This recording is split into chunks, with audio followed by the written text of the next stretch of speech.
2009 was a big year. We had Kanye West to Tiger Woods. Not really tech stories. Let me get back on the tech stories here. But 2009 was a big year for tech news. A lot of good gadgets came out. A lot of good cell phones. A lot of good computers. A lot of good things came out. This is my top 10 list in no particular order, going over my favorite tech stories of 2009. And again, I am Soldier Knows Best. But first off, I'm going to kick it off with the iPhone 3GS. Now, I'm going to put that in the number one thing here as far as what I'm going to be mentioning today, because it really is a pretty solid upgrade to the iPhone lineup. A lot of people were kind of concerned because it wasn't really a physical change to it, but a lot of stuff went in the inside and the hardware.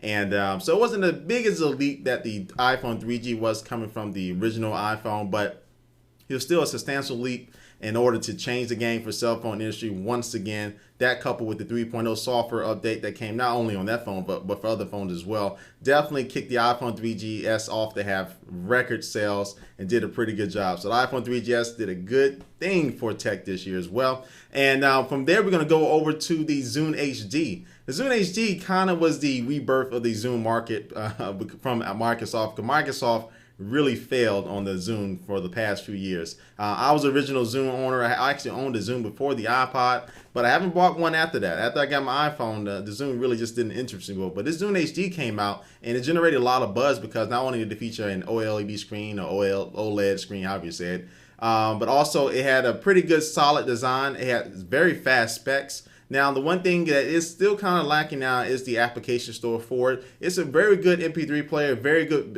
video player because of the screen. The video looks absolutely amazing. The App Store is still a little bit lacking. They just now got a Twitter app on it. I'm going to make a video about that too. Just now got a Twitter app on it, probably like 4 months after it came out. And it's probably like 10 or 11 apps to it. So they still have some work to do, but from a hardware standpoint, the Zune HD is pretty solid. So Microsoft, I think they hit it right on the head with this one. Hopefully the next generation of Zune HD will feature definitely a lot better marketplace and probably do some other things. Probably a bigger screen will actually help with that as well.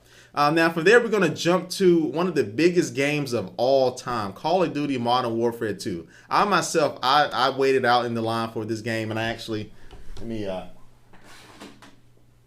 actually spent the extra money, which some people probably question, but I spent extra money to get these doggone night vision goggles that came with it. But that's how good the game was, or how good the package was. Call of Duty did record numbers. I keep forgetting exactly how much it actually sold on the first day of sales. I think it's like 310 million, something like that. Something insane. It's the #1 selling, I guess, consumer electronic product or something of all time. But the game was awesome in itself. The single player was great. Some people say it's a little short, but the single player was pretty good. The multiplayer was off the charts. The best multiplayer game in a while, definitely of this year. Very addictive. And as soon as I get my new Xbox, after my last one just ringed on me, I will be back on Call of Duty. But Call of Duty was one of the biggest games in history, and again, one of the biggest stories of 2009. And let's go to the Droid phone from Verizon. Yes, this is kind of one of the late stories. Just really kicked off late October, early November. The Verizon Droid has really stirred up a lot of news and a new battle between Verizon and AT&T and kind of Verizon and the iPhone. Now, the Droid is definitely based off the Google Android system. It's been touted as the best Android phone to ever been released so far, ever since the original G1. But, again, kind of the skeptics are in. They say it is the best, Android phone out there. People are still kind of worried whether it actually tops the iPhone. But a lot of people go back and forth. I'm not going to get into that debate. But the Droid is a nice, solid phone. It definitely generated a lot of buzz itself for it. And Verizon did a good job stirring up the news about it and really get the name out there with their surprising ad campaign. But we'll see how this goes into 2010 with the Droid. Next up, we're going to go from the Droid to the Palm Pre. Another one of these quote-unquote iPhone killers. The Palm Pre was the based off the Palm Web OS. It's a very nice, smooth-looking user interface. It's very usable. It got a lot of background applications. The design of it was all right. Now that, again, like I said, was touted as the iPhone killer. I haven't heard anything really since then about it coming out, but I think the Palm Pre is a solid phone for Sprint users. I still don't think it beats the iPhone, but the Palm Pre really took the direction that I thought the right way for a cell phone company to do that's competing against the iPhone is to not really make ad campaigns targeting the iPhone. They really didn't do a smear campaign like the Droid did, but they just made a campaign showing how good their phone was, and I really appreciated that. And I think that really helped to success Not just trying to, you know, make fun of the iPhone, which it probably would have failed at anyway. Next up, we're going to go to Snow Leopard. Snow Leopard was the next iteration for the operating system for Mac users out there. So it's the next thing up from Mac OS X Leopard. Now, the one thing about this is it not only is it a nice upgrade to bring a lot of things running in the background as far as the Grand Central, as far as OpenCL, but it was only $29. It was one of the cheapest operating system upgrades that you can get. Everybody could afford it. 29 bucks, upgraded, get a lot of good things with it. Now there were people reporting some problems, and I am having a lot more problems with Flash and some other things come with that, but I think Apple will probably be able to work those issues out. Overall, Snow Leopard was a must-have, much-needed, was not much-needed, but a must-have upgrade that all Mac users could have did very easily.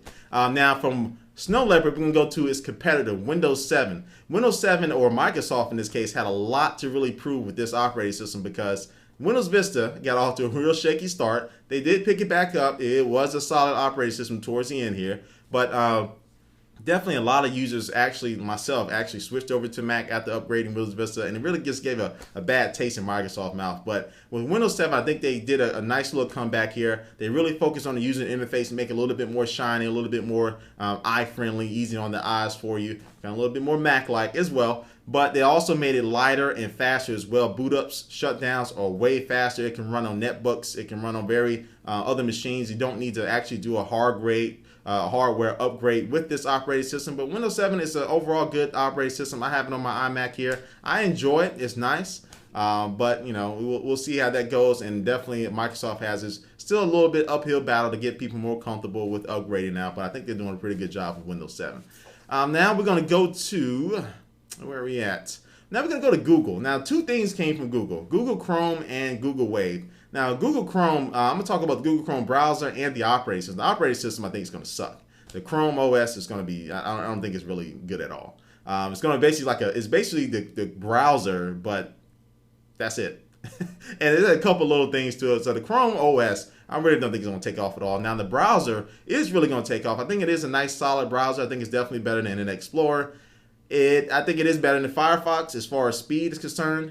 And coming to Safari speed-wise, I think they're probably neck and neck. But Chrome browser was really going to take off this year because Google's actually has been featuring on the Google search page to tell people that you can download Google Chrome for Windows and Mac. So it's really going to take off. So I like the Google Chrome browser. And last but not least, that brings us to one of the latest big stories as far as computers, the iMac 27-inch. Yes, I know I do have one. But the iMac 27-inch was a great upgrade to their iMac lineup. The screen, everything was beautiful with it. It's the first quad-core kind of consumer range price point that Mac users can get a quad-core from around the low 2000s instead of going for the Mac Pro, which is definitely mid-high 2000s there. But the iMac 27-inch, really, I think Apple really hit it on the head. Now, there are some issues with it. There were some issues. They're probably still going on, but not for a lot of people. About screen issues, display issues, all those stuff. Watch my other video if you want to hear about that. But I think Apple just released a firmware update with it that fixes a lot of those things.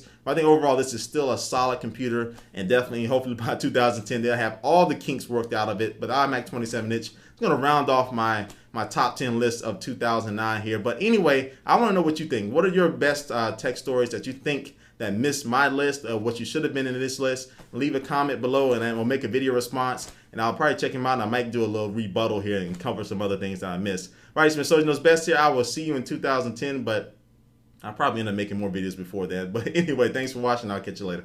Peace. Oh, wait. I forgot something. Oh, Google Wave.